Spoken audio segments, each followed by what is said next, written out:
في سنة 2019 مصر بتقرر تعمل المستحيل، وبالفعل بتنجح في استضافة أفريقيا في أقل من 6 شهور، وبتقدر تاخد حقوق التنظيم بعد استبعاد البلد اللي كانت المفروض تنظم البطولة وقتها وهي الكاميرون. وبتقدر مصر تنقذ القارة كلها، وبيطلع أستاذ حكيم يغني لينا متجمعين، وأستاذة دنيا سمير غانم تقول لنا عملنا اللي قالوا عنه مستحيل، والبطولة رجعت تاني لينا، ومصر اليوم في عيد.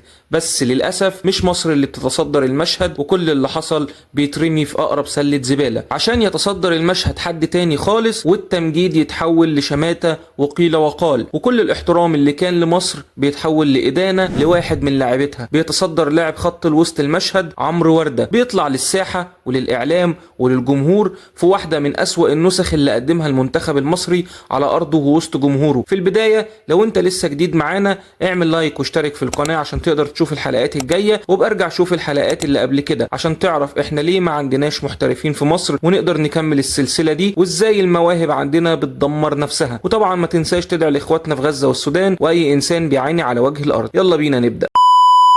بيبدأ وردة مع ناشئين نادي سبورتنج السكندري، ونادي سبورتنج ما كانش معروف وقتها عن نشاطه القوي في كرة القدم، كل انجازاتهم كانت في السلة، لكن العين الاهلاوية بتقدر وقتها تشوفه. بيوصل وردة للنادي وهو عنده 16 سنة، وبيلعب اول ماتش ليه في تقسيمه مع الفريق الاول. بيقدر يسجل هدفين في الماتش ده، عشان بعدها يقرر مانويل جوزيه ان النادي يتعاقد معاه، واللي يعتبر من اوائل الناشئين اللي تقدر تقنع جوزيه اساسا. وقدر يطلع بعده ناس زي تريزيجيه، لكن للاسف في ظل وجود جيل ذهبي في الفريق واللي كانوا مقدمين كل اوراق اعتمادهم، وصعب حد يجي يزاحمهم او ينافسهم زي تريكا ومتعب وبركات وغيرهم كتير. لكن ان لاعب عنده 16 سنه وقتها يلعب مع الاسماء دي اساسا ويخش وسطهم بعيون جوزيه كمان، فانت بتقول انك قدام موهبه حقيقيه. فهل الموهبه دي هتصمد وتكمل، ولا زيها زي غيرها من اللي اتكلمنا عنهم قبل كده وهيدمر نفسه بنفسه؟ بعد ما خلاص مفيش فرص لوردة ضمن صفوف الفريق الاول للاهلي، رغم انه مقدم اداءات كويسه مع فريق تحت 20 سنه، شويه بيطلع للفريق الاول لكنه كان حليف الدكه، وشويه ينزل مع فريق الشباب، لحد ما بيقرر الاهلي في يناير 2015 انه يطلعه اعاره لنادي الاتحاد السكندري. بيقدم مستويات كويسه مع الاتحاد،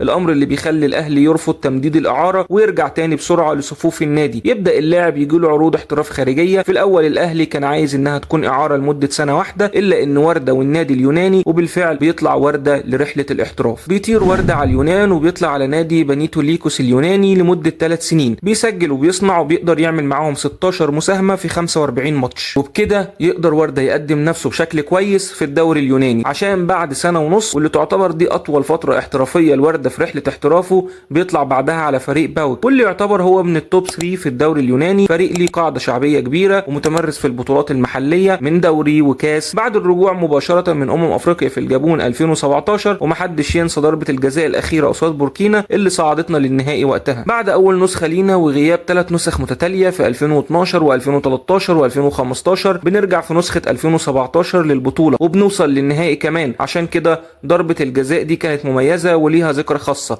اول ما بيوصل باوك بيلعب معاهم 6 شهور، بيفوزوا بكاس اليونان، ولكن لمشاكل سوء السلوك بيقرر باوك ساعتها يطلع اللاعب اعاره لفريق اتروميتوس اليوناني، الا ان بعد ايام قصيره من انضمامه بيطلع كلام تاني ان ورده حصلت مشكله بينه وبين زوجات لاعبين زمايله في الفريق، الامر اللي بيتسبب في تاكيدات وشبهات اكتر حوالين عمرو ورده. بيبعد شويه عن المنتخب بعد الكلام اللي اتقال عنه في اهم مباراه مصيريه للمنتخب اخر 30 ثانيه، الكونغو، اللي كانت تعتبر حسم الصعود لمنتخب مصر، ومحتاجين كل محترف وكل لاعب في ماتش بالاهميه دي، الا ان ورده بيتم استبعاده. اسباب الاستبعاد ما كانتش واضحه قوي وقتها، ولكن مش مهم، كان العين كلها على المنتخب وما كانش حد مركز. المهم نرجع لكاس العالم بعد غياب 28 سنه، محدش ركز قوي مع المشكله وعدت زي غيرها لحد ما بتيجي اللحظه الاهم، وهنا بيحصل العكس تماما.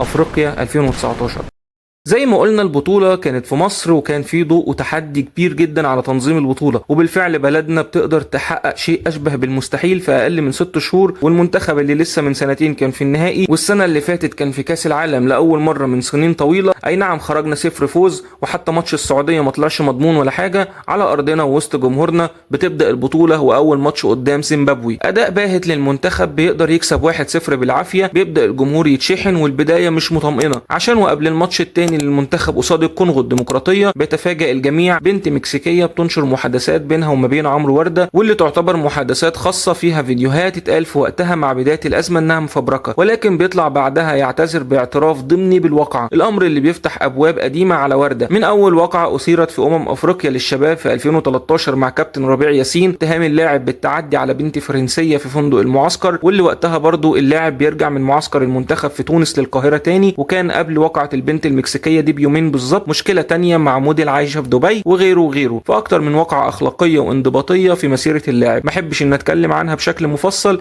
الا اننا هنا بننتقل لاهم جزء في الحلقه. هل عمرو ورده مريض؟ من بعد واقعه المنتخب اللي اتكلمنا عنها والمسيره اللي كانت بدايتها فوق الممتازه، والجمله اللي هفضل اكررها لك، اللاعب اللي عنده 16 سنه ويقدر يقنع مدرب بحجم مانويل جوزيه اكيد كان في حاجه كبيره ومميزه، جايز انا وانت ما نقدرش نشوفها بشكل كامل، لكن عن نفسي واثق ان عنده بالدليل اللي ذكرته ليك، ولكن طبيا ما تمش اثبات اي شيء عن عمرو ورده على الاقل قبل واقعه افريقيا 2019، واللي بتبعد اللاعب تماما عن صفوف المنتخب بعد كده، ومش بينضم لاي معسكر من وقتها. بيظهر اللاعب في اكتر من مقابله صحفيه بعد كده، وبيظهر عليه بعض علامات الاضطراب النفسي، اتردد حواليه مشاكل كتير تتعلق بعدم المسؤوليه، سواء مشاكل انضباطيه او اخلاقيه، واللي كان بيقدر يبرر لها اكتر انها كلها مفبركه او ان حد كان عايز يأذيه بشكل شخصي. السؤال هنا من باطن الاحداث واولها، مين بيقرر يأذي عمرو ورده من 2013 وهو عنده 20 سنه؟ واشمعنى ورده بالذات؟ رغم ان في لاعبين كتير مصريين غيره احرف منه مثلا زي صلاح، واكتر تأثيرا مع المنتخب زي تريزيجيه وغيرهم كتير في فترته، ولو قعدنا نقول اسامي زي عبد الله السعيد، الشناوي، فليه ورده وهو بنفسه بيطلع يقول كلام فيما معناه انه غلط وبيتمنى الناس تسامحه، ومره تاني يقول هعتذر على ايه؟ انا بعتذر من اللي حصل مني، وبعتذر لاهلي، وبعتذر للعيبه، وبعتذر للجهاز الفني. لو انا غلطان وحياة ربنا هعتذر، انا ما عنديش مشكله، لو انا غلطان انا هعتذر. قلق وتوتر، ضغط عصبي ونفسي بيظهروا على ورده في كل كلامه وافعاله، وبتخليه يغير 3 انديه في موسم انتقالات واحد وفي اقل من شهر واحد كمان، وبيضطر يدفع شروط جزائيه نتيجه اخطاء زي كده. كل دي امور دمرت لاعب موهوب لسه ما كملش ال 30 سنه وسط جيل من لاعبين دوري انجليزي وقتها زي صلاح والنني وتريزيجيه. ورده بشهاده اكتر من حد انه دايما عليه لغط ومشاكل جوه معسكرات المنتخب. عمرو ما ساعدناش في الوقت ده بصحيح بشكل كويس برضو، يعني كان لازم يبقى ليه رياكشن افضل من كده. بمعنى ايه يعني ان هو لا، يعني هو ما كانش ملتزم حتى داخل المعسكر بشكل أصلاً كبير يعني من وهو صغير هي نفس المشكله اللي بتدور حواليه، اللي بتخلي كل الناس تصدق، وطبيعي تصدق ومش ملومين بسبب كده. 10 انديه في اخر 7 سنين بعد اكبر مشكله في تاريخه، وقبلها كل الانتقالات تقريبا كانت بسبب مشاكل انضباطيه، كلها امور بتثير الشكوك والتحفظات، ولكن في النهايه هي موهبه زي غيرها من اللي ذكرناهم قبل كده، دمرت نفسها بنفسها، كانت تقدر تصنع الفارق وتعمل التاريخ مع منتخب بلادهم، او على الاقل تاريخ لنفسهم. بلد فيها 120 مليون مش عارفه تطلع 26 محترف، والاهم من كونه محترف هو انه يكون عقليه محترفه مش مجرد مهارات. انا مش هشبهك بمنتخبات زي المغرب وبلجيكا وغيرهم كتير، منتخب زي الراس الاخضر اللي طلع مؤخرا بسرعه الصاروخ في 2023 بيقدر يعمل قدامك ماتش ملحمي وبيصعد لنهائيات كاس العالم 2026 في بلد تعدادها لا يتعدى نص مليون نسمه على بعض الجزر المتفرقه عن بعضها، بتلعبك ماتش ودي تاني وبتشكيله بالكامل من المحترفين، مش بقولك عناصر، لا ده كان تشكيل كامل معدل اعمارهم 27 سنه، وانت هنا لسه بتحارب بلاعيبه كسره ال 35 سنه. والحقيقه هي القضيه مش محترفين بس بقدر ما هي عقليات وشخصيات لعيبه، وللاسف دي اكتر نقطه بنفتقدها. ولنا مستني الحلقه الجايه عن ايه، ومين اللاعب من وجهه نظرك اللي شايف انه كان منتظر منه كتير ولكن للاسف ما قدمش اي حاجه. هستنى رايك في التعليقات، وما تنساش تعمل لايك وتشترك في القناه عشان تقدر تشوف حلقاتنا الجايه. سلام.